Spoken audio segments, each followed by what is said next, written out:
샬롬, 세계사 이야기 네 번째. 유레카 찾아냈어. 바로 이거야.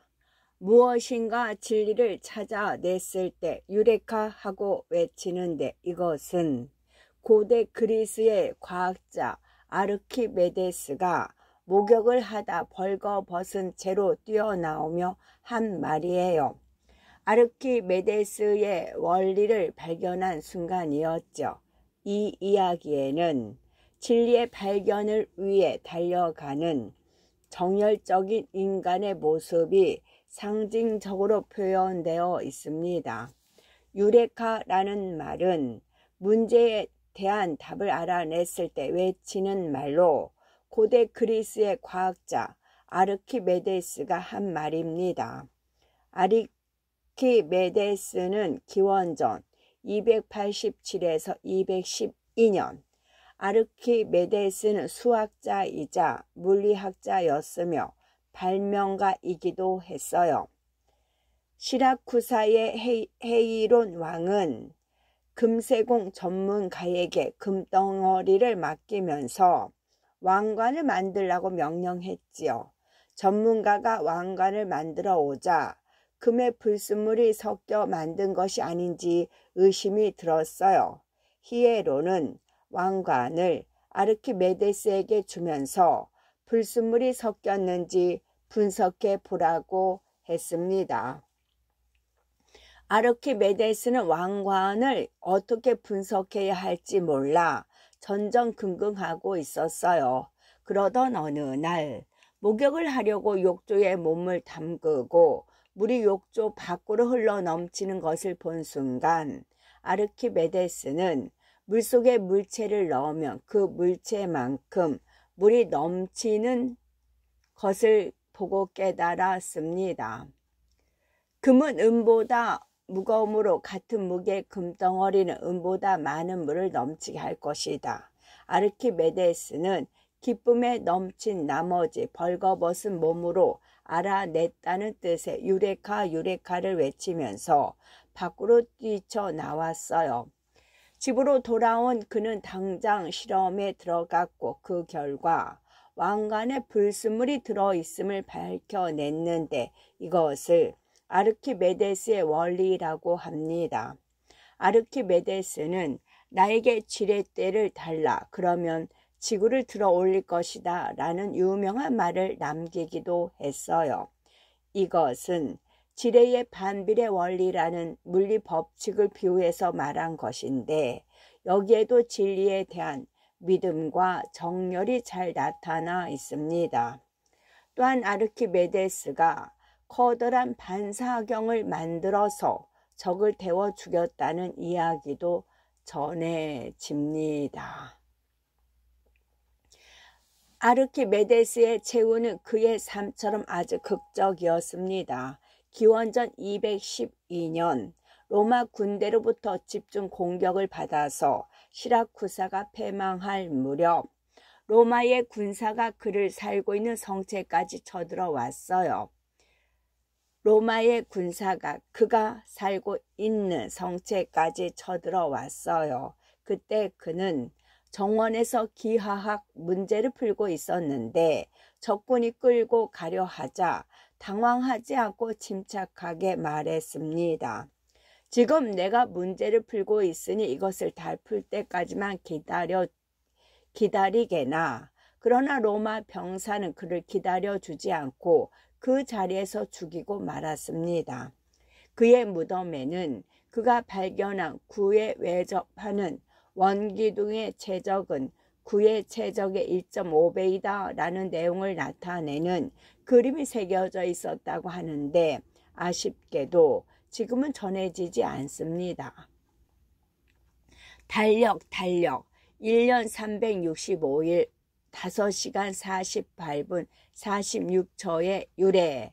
오늘날 1년은 12개월로 나뉘어 있고 365일 또는 360일입니다.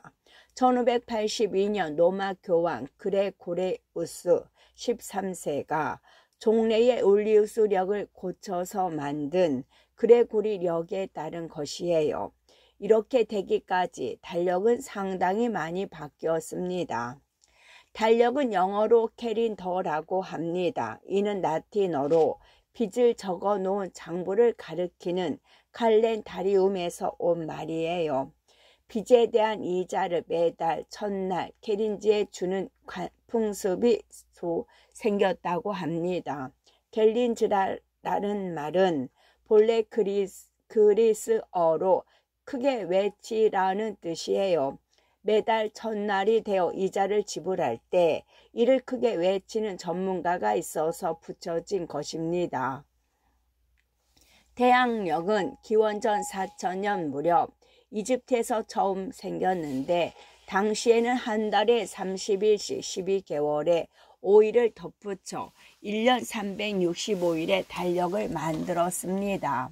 4년마다 366일의 윤년을 두게 된 것은 기원전 238년에 풀톨레마이오스 3세 때였으며 이것이 그리스와 로마로 이어져 오늘날 쓰는 달력이 되었어요. 로마에서는 처음에 10개월짜리 달력을 사용했지만 계절적으로 많은 차이가 발생하자 적당하게 윤년을 끼워서 쓰게 되었어요. 1년을 12개월로 만든 사람은 기원전 713년경 로마 제2대 왕 누마입니다. 누마는 마지막 달인 디셈버의 다음에 제뉴어리와 페브리를 덧붙여서 1년을 12개월 365일로 정했어요. 그 후에 기원전 451년에 이르러 제뉴어리를 1년의 첫 달로 고치는 바람에 옥토버를 10월로 디셈버를 12월로 하는 등 그때까지 사용되던 달의 이름이 2개월씩 뒤로 밀리게 되었습니다. 옥토버는 8번째 달이라는 뜻, 디셈버는 10번째 달이라는 뜻, 옥토버는 8번째 달이라는 뜻. 참고로 제뉴어리의 어원은 야누스에서 비롯된 것이에요. 야누스는 두 개의 얼굴을 가진 신으로 각각의 얼굴이 지난해와 새해를 바라본다고 여겨졌지요.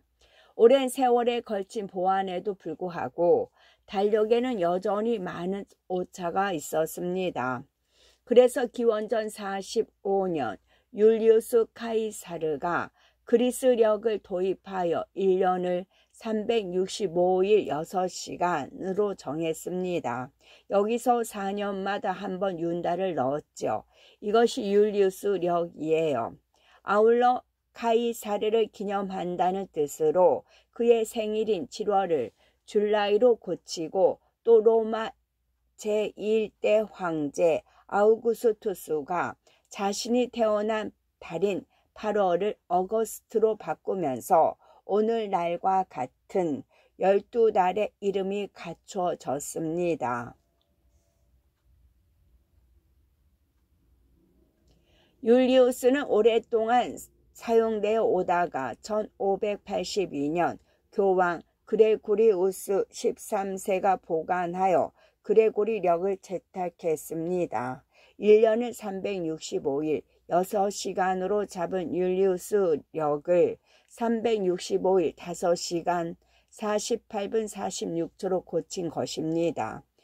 오늘날 세계 공통으로 사용하고 있는 달력이 바로 그레고리력입니다.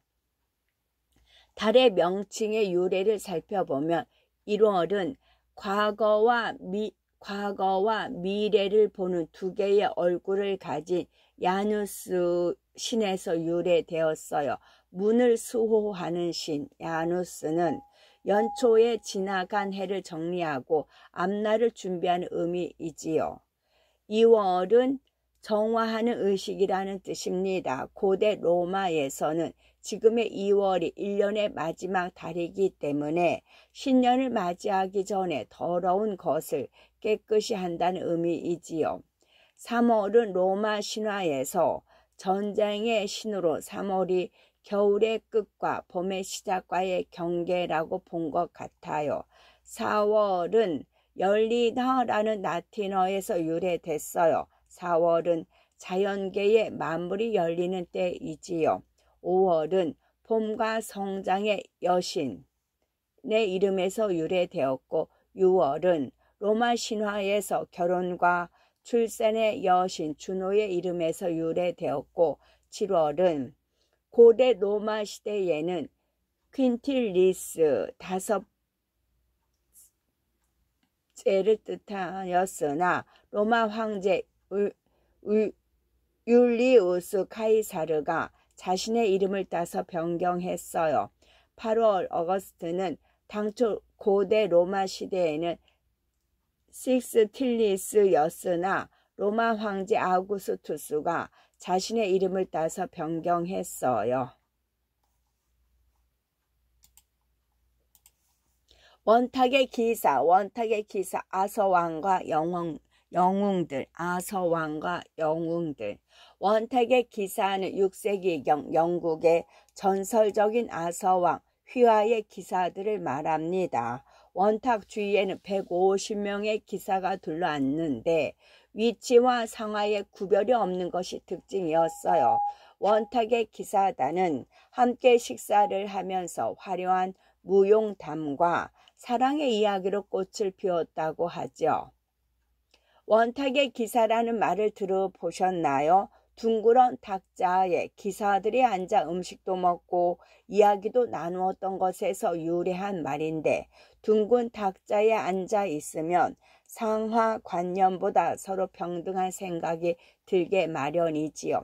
원탁에서는 자유로우면서도 친밀하게 회의를 할 수 있습니다. 여기에서 원탁 회의라는 말이 나왔어요. 원탁의 기사는 중세 영국의 전설적인 아서왕 때 나온 말입니다. 아서왕은 브리튼과 로마의 혼혈로 알려져 있지요. 그는 로마 사람에게서 전술을 배워 섹슨족의 침입을 막고 브리튼의 여러 왕을 이끌고 웨일스, 아일랜드, 코널, 브르타뉴, 스칸디나비아까지도 정복했어요. 아서 왕의 주위에는 각국의 쟁쟁한 기사들이 모여들었습니다. 아서 왕은 기사들을 극진하게 대접했어요. 특히 그는 대리석으로 원형 테이블을 만들어 기사들을 둘러앉게 했는데 이렇게 하면 동등하게 대우할 수 있고 서로 간에 일어날 수 있는 세력 다툼도 방지할 수 있었죠. 권위적인 분위기도 없었고 안건도 공정하게 처리하였죠. 기사들도 이 원탁에 앉는 것을 최고의 명예로 여겼어요.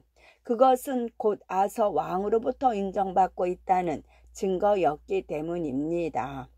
그러나 이러한 황금 시대도 그다지 오래가지 않았어요. 왕비 기네비어의 부정과 조카 모드레드의 배신으로 원탁의 기사단이 무너졌기 때문입니다. 아서 왕은 모드레드와의 싸움에서 중상을 입었으나 천사의 도움으로 인도에 있는 지상 낙원 아발론에서 요양을 했다고 전해지지요. 일설에는 그가 그곳에서 조용히 여생을 마쳤다고도 하고 템넌의 전투에서 전사하여 글래스턴베리 대수도원에 묻혔다고도 합니다. 이러한 아서왕 이야기는 12에서 13세기 무렵까지 유럽 각국으로 퍼져나갔고 그 뒤에도 많은 작가들이 즐겨 다루었어요. 그 중에서 가장 잘 알려진 것은 15세기 영국의 서사시 편자인 토마스 말로리가 엮은 아서왕의 죽음과 19세기의 시성이라 추앙받는 알프레드 테니슨의 국왕 목가를 들 수 있습니다. 신비의 검 엑스칼리버. 아서가 왕이 되었을 때 호수의 미녀 요정한테 받은 성검을 말합니다. 아서 왕은 이 검으로 숱한 싸움에서 이겼어요. 왕자 모드레드와 최후의 전투를 벌인 뒤에 호수로 돌려 보내졌는데 이후 아서 왕의 전설에는 빠짐없이 등장하게 되었답니다. 산타 마리아의 종, 산타 마리아의 종, 모든 사람들을 따뜻하게 하는 종소리. 마리아는 예수님의 어머니로 성모 또는 성모 마리아라고 부릅니다. 천사의 계시로 처녀의 몸으로 아이를 잉태하였고 초대교회 때부터 구세주의 어머니로 은총의 중개자로서 존경의 대상이 되고 있어요. 그래서 서양에서는 성당 이름으로 많이 쓰였고 산타 마리아의 종은 모든 일을 위로하는 말이 되었습니다. 산타 마리아는 예수님의 어머니인 성모 마리아라는 뜻입니다. 이탈리아에 가면 산타 마리아라 이름을 붙은 성당이 아주 많아요. 본래 이탈리아로 성모 마리아를 뜻하는 말은 마돈나라고 하는데 이는 그림의 제목 등에 많이 붙여졌어요. 중세에는 마리아에 대한 숭배가 매우 성행했는데 여기에는 기부인에 대한 순종이 포함되어 있고 여성에 대한 찬양과 동경도 스며 있었습니다. 기독교 이전 신들의 어머니인 데모신이나 사랑의 미 여신에 대한 숭배도 여기에 결합되어 있는지도 모르지요. 중세에 건립된 대성당이나 피사의 성당에서 보는 로마 레스크, 밀라노 대성당에서 보는 고딕의 성당들에 대개 마리아라는 이름을 붙인 것도 모두 성모 숭배의 흔적으로 볼 수가 있기 때문입니다. 이렇게 산타 마리아라는 이름이 붙은 성당에서 종소리가 들리면 사람들은 가슴이 뭉클하며 마음이 따뜻해집니다. 곧 종소리는 영원한 모성애를 상징합니다. 사랑하는 사람, 집을 떠나 떠도는 사람, 병든 사람, 상처받은 사람들을 위안하는 소리이기도 하죠. 저녁 노을이 비치는 잔잔한 물결 위로 산타 마리아의 종소리가 깔리면 이것이 바로 저녁 기도를 알리는 종소리입니다. 고기잡이를 나갔다가 돌아오는 어부도 먼 여행길에서 돌아오는 여행자도 울려 퍼지는 종소리에 손을 모으고 기도의 시간을 가지게 되지요. 성당의 종, 성당의 종. 성당의 종은 미사의 시작과 끝을 알리고 기도할 시간, 주님 부활의 기쁨을 알린다거나 심지어 성문을 열고 닫는 시간을 알려주기도 했습니다. 가톨릭에서는 전통적으로 아침, 점심, 저녁에 기도를 올리도록 되어 있는데 이것을 삼종 기도라고 해요. 밀레의 그림 만종은 저녁 기도 시간에 농부들이 일손을 멈추고 기도하는 모습을 그린 것이죠. 유령선의 전설, 유령선의 전설. 바다를 떠도는 저주받은 배.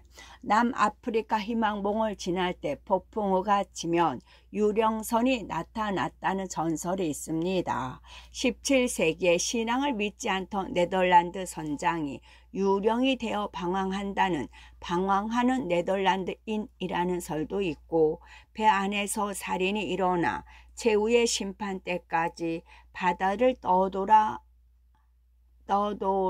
떠돌아야 한다는 설도 있어요. 영화나 소설 등의 소재로 많이 등장했던 유령선을 소개합니다. 유령선이라고 하면 무섭기도 하고 궁금하기도 합니다.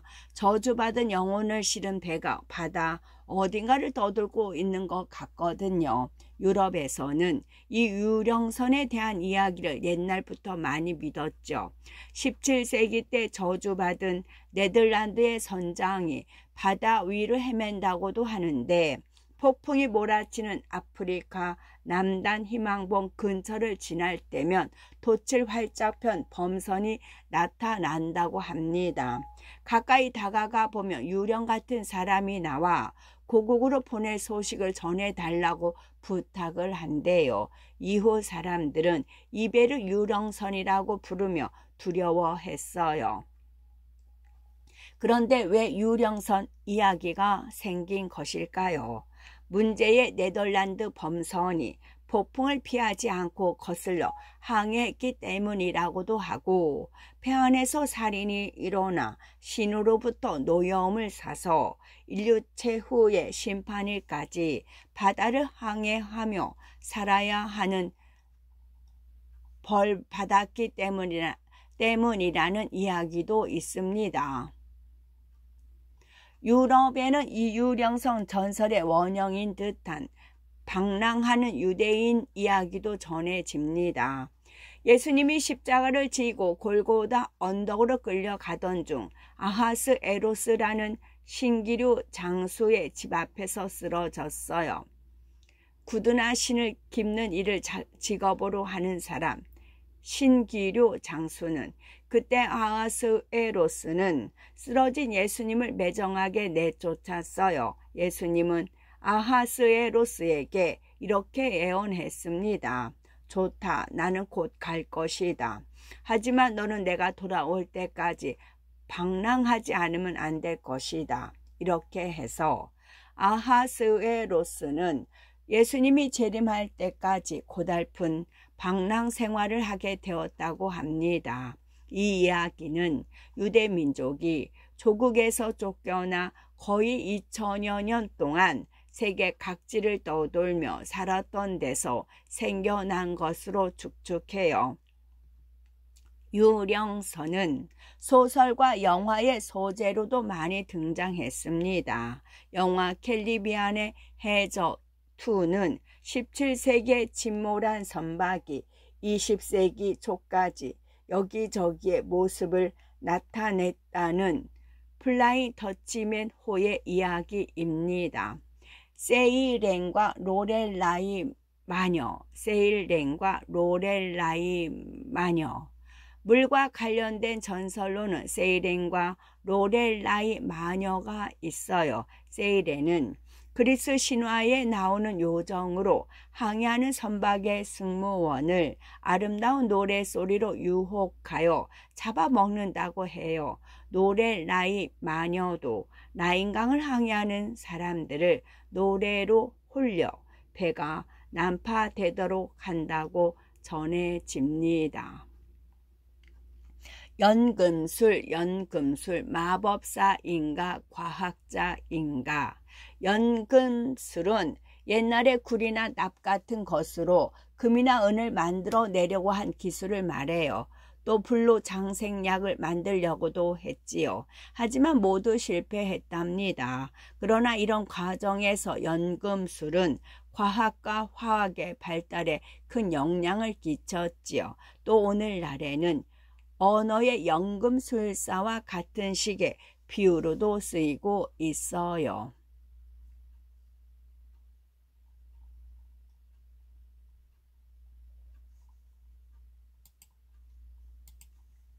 금이 아닌 것들을 조합하여 금을 만들 수 있을까요? 또 불로 장생약이 과연 존재할까요? 옛날 서양에서는 값센 금속으로 금이나 은을 만들고 불로 장생약을 만들려고 하였습니다.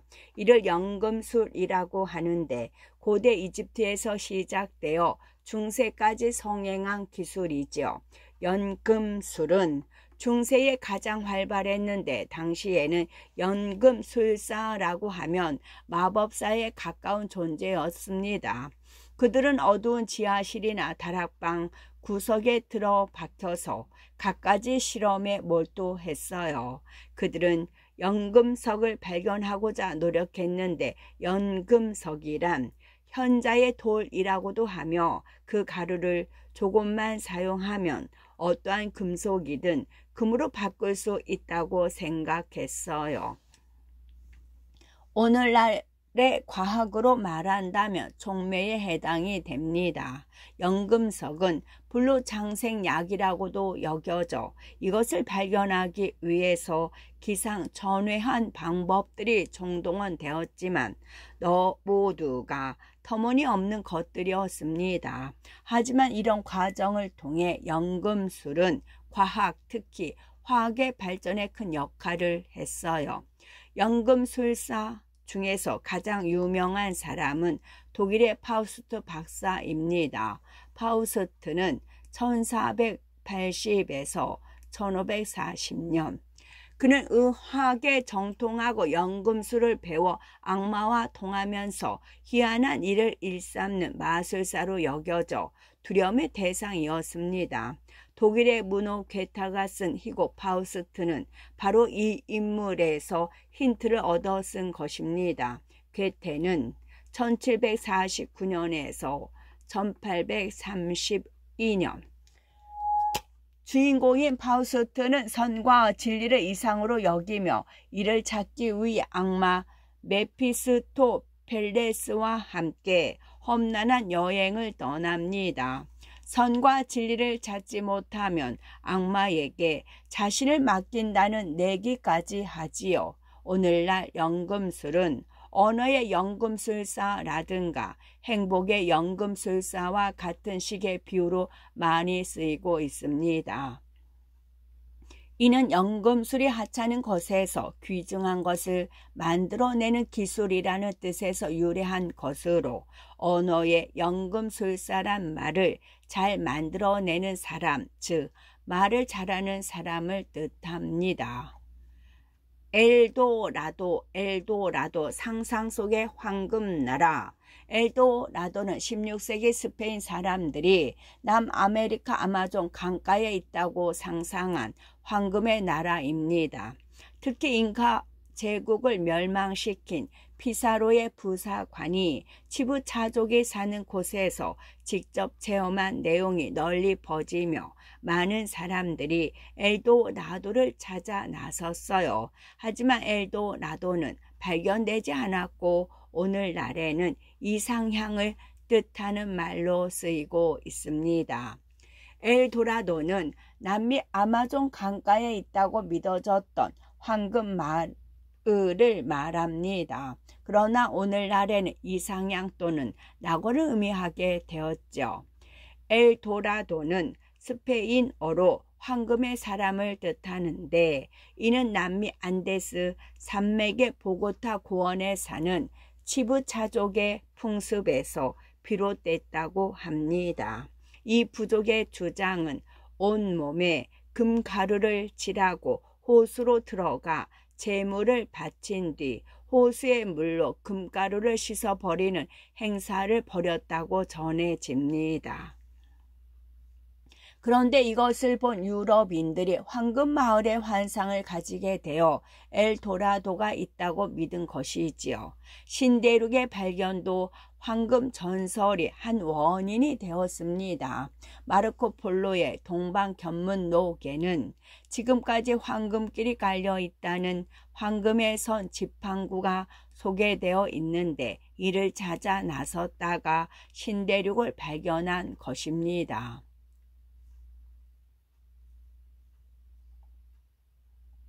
신대륙을 발견한 후 유럽 사람들은 이 황금 마을을 찾아 나섰어요. 잉카 제국을 정복한 피사로는 안데스 산맥을 넘어가지 탐험대를 보냈습니다. 그러나 지구상에서 가장 큰 강에 아마존이라는 이름을 붙이는 것에 만족했을 뿐 아무런 소득도 얻지 못했어요. 페루 제도, 멘도사도 1560년 엘도라도 탐험대를 조직해 보냈습니다. 당시는 페루가 원주민의 반란 등으로 무정부 상태에 이를 지경이었는데 황금 전설로 겨우 수습할 수 있었답니다. 또한 엘리자베스 1세의 종애를 받던 영국의 탐험가 논리경도 2번이나 엘도라도를 찾아 나섰지요. 그는 베네수엘라 남동부 가이아나, 수리남 일대를 탐색했지만 그 결과를 기아나 제국의 발견이라는 책으로 정리했을 뿐입니다. 게다가 귀국하다가 반역죄로 처형되고 말았습니다.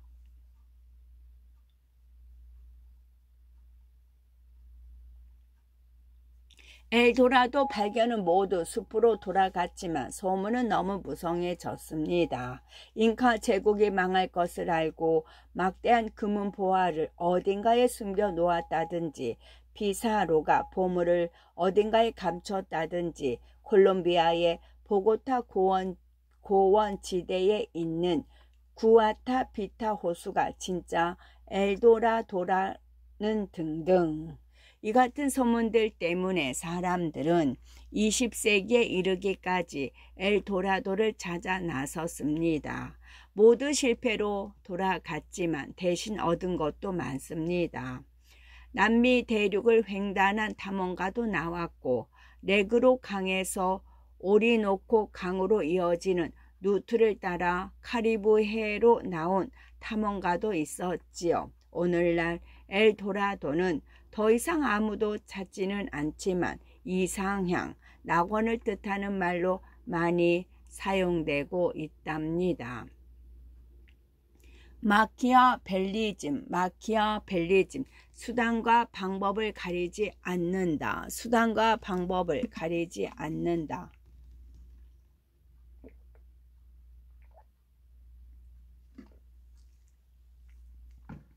마키아벨리는 이탈리아의 정치 사상가이자 외교과 역사학자로 정치는 도덕으로부터 구별된 고유의 영역임을 주장하는 마키아벨리즘을 제창하여 근대적 정치관을 개척했습니다. 저서로는 로마사론, 군주론이 있습니다. 좋지 않은 일이지만 어쩔 수 없이 해야 할 경우가 있습니다. 특히 정치나 경제 분야에서는 그런 경우가 많은데 이럴 때 쓰는 말이 마키아벨리즘입니다. 목적을 위해서라면 수단과 방법을 가리지 않는 사고방식을 말하지요. 윤리적으로는 부정적이지만 현실적으로는 어쩔 수 없는 경우를 말합니다. 이 용어는 이탈리아 정치 사상가이자 역사가인 마키아벨리로부터 나왔죠. 마키아벨리는 1469에서 1527년 마키아벨리는 피렌체에서 태어났어요. 13세기 이래 피렌체는 이탈리아 르네상스의 중심지로 상당한 번영을 이루었던 곳입니다. 그러나 예술의 보호자였고 뛰어난 지배자였던 로렌조 데 베니치가 죽은 후에 피렌체는 쇠퇴의 길을 걷게 되었고 15세기 말에는 공화제가 실시되었습니다. 당시 이탈리아는 여러 도시 국가로 분열되어 프랑스와 스페인, 오스트리아의 침략 위협 앞에 놓여 있었죠. 이런 상황에서 피렌체 공화국의 외교관 마키아벨리는 이탈리아의 여러 지배자들과 접촉을 가졌고 이때 채차례 보르자에게 깊은 인상을 받았습니다. 보르자는 권모술수에 뛰어난 사람으로 훗날 군주론의 모델이 되지요. 1512년 피렌체 공화국이 무너지고 메디치 가문이 다시 등장하면서 마키아벨리도 밀려나게 되었으므로 이후 마키아벨리는 죽는 날까지 저술에 몰두했어요. 대표작인 군주론은 군주가 되려는 사람은 국가를 어떻게 통치해야 하는지, 권력은 어떻게 유지해야 하는지를 밝힌 책입니다. 그는 성공적인 정치란 법칙이 있다고 생각했습니다. 그 법칙을 기독교적 윤리와 같은 정치 이외의 영역에서 찾으려 해서는 안 되며 현재는 물론이고 과거의 실제적인 정치 실적에서 끌어내야 한다고 했지요. 즉 마키아벨리는 군주는 만약 좋은 결과가 나올 수 있다면 악행을 저지를 준비가 되어 있어야 한다며 사회 불안의 해결책을 강력한 카리스마를 가진 통치자에서 찾아야 한다고 썼습니다. 이러한 생각은 고대 로마의 사례 때문입니다. 고대 로마는 작은 공화국으로 분열되어 강력한 통일 국가를 이루는 것이 지상 목표였고 그 목표를 위해서 어떠한 희생도 감수했는데 그런 생각을 자신의 책에 담은 것이지요.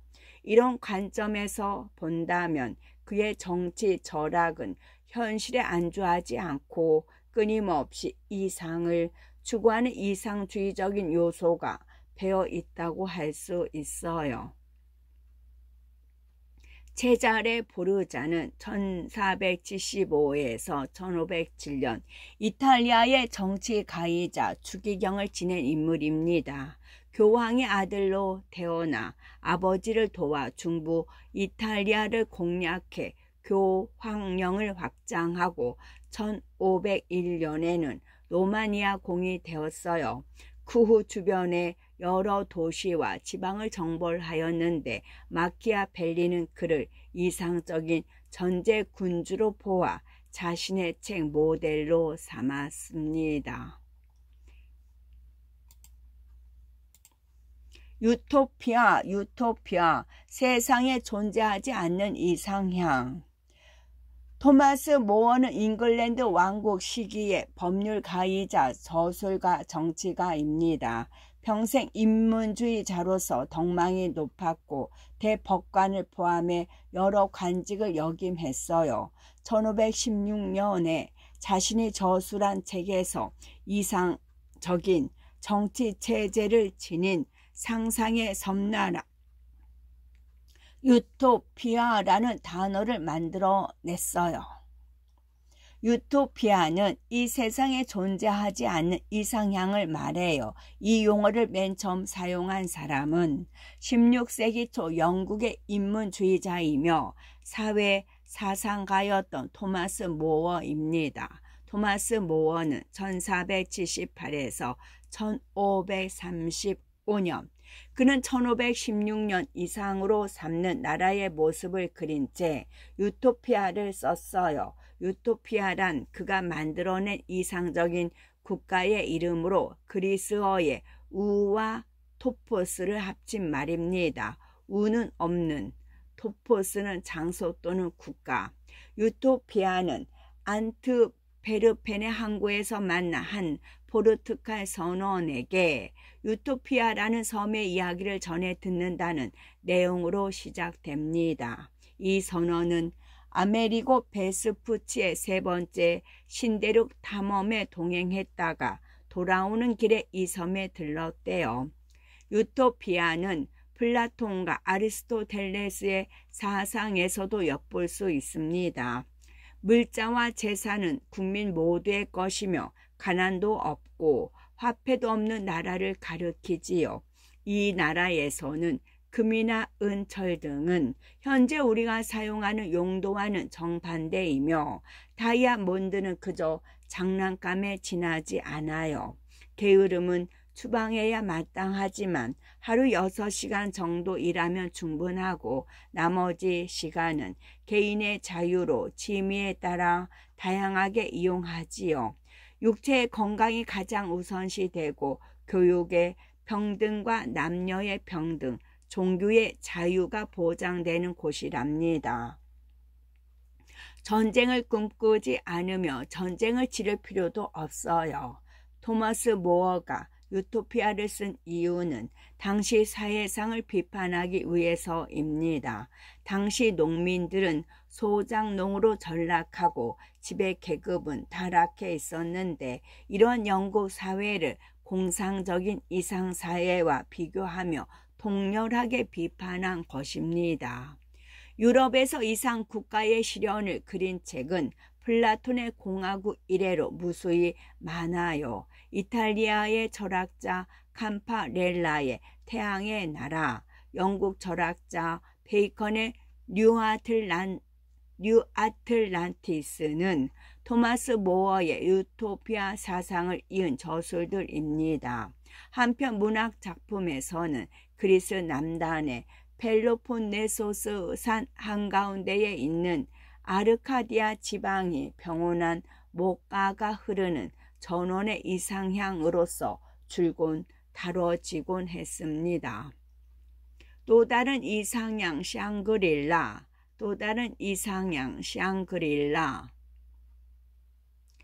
영국의 소설가 제임스 힐튼의 잃어버린 지평선에 묘사된 티베트 불로 장수의 낙원을 말해요. 중국 원난성 디칭장족 자치주에 있는 현이지만 오늘날 이상향을 나타내는 말로 많이 사용되고 있어요.